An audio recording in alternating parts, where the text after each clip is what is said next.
Hello, everybody. This is Coach coming to you again from Health and Fitness.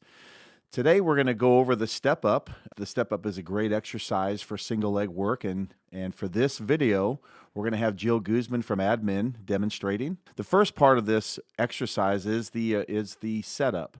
So here she steps up to the bench. And for those of you that don't have a plyo box to use, what we're looking for is a bench that's right below the kneecap. That's a good solid position to start with. Now, here's the deal. If you're not strong enough for this exercise yet, then I would suggest you either put a plate under your foot to raise it up to shorten that height, and then work up to a height that is about the height of your knee. Here is a plyometric box, and this is a 24-inch box, and for Jill, it comes up to right above her knee just a little bit. So the bonus of this is that the platform is solid. It's not as squishy as a bench, so it gives you a little different training feel. What drives the height of the box is the success of the movement. For the line, what we want to look at is a step that is right around 23.5 to 24 inches. So this box here, and also the plyo boxes that are in most stations, will work out well. And the reason why we use 24 inches is that's the height of the step up into the rig. So that's an important height for you. So here's the rules of the step up. Real simple. Eyes are up. Posture is tall, and you're only allowed to put one foot up on the bench at a time. There's two ways to do this. One is to keep the foot stationary, and she'll step up, drive her right knee up to the ceiling, and then put it right back down again, and then come right back up again. Now, the second way you can do it is to alternate the feet. So she'll put her right foot up. Now she's alternating, switch, and still keeping one foot on the bench at a time, alternating the feet at the bottom. Now, what I'd like to see here is that she actually pulls her toe up as well and points her toe at the camera.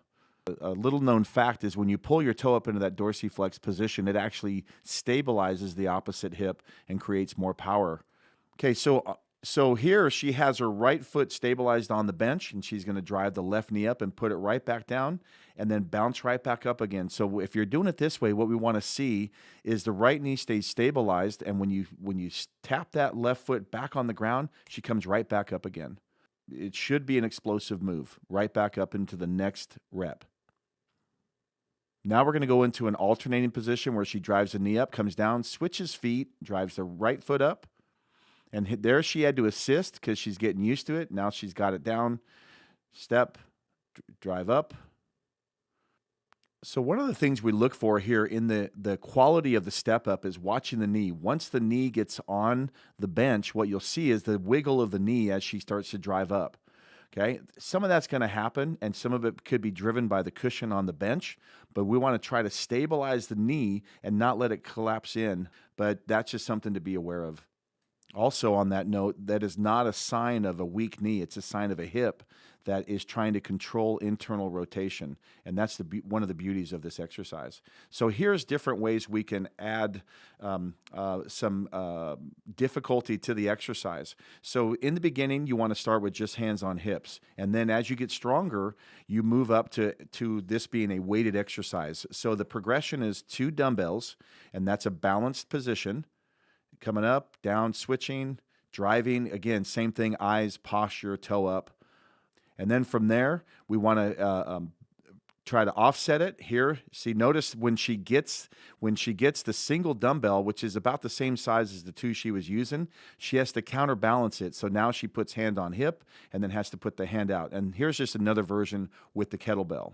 Now notice she'll have to probably put her right hand out to the side, and then it gets a lot harder. Of course, the weight went up a little bit, then she figures it out. Now watch the knee. You'll see that knee collapse in as you go unbalanced with the weight. Then that's where more of the core stability has to be there and becomes harder. This is the pinnacle right here. Now I've taken the weight, put it up into a kettlebell front squat position.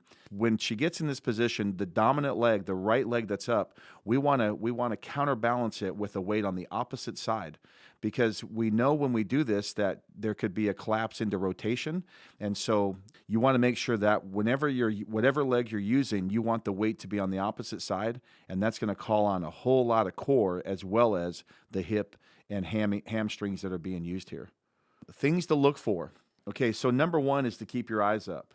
Okay. Number 2 is good tall posture, because we want all of the power to come from the hip and not anywhere from the low back. Number 3 is the toe up position. We know that when we have the toe up, it'll actually stimulate the hip to be stronger and more explosive. Okay. And also on the very last part is to stand up as tall as possible at the top of the lift.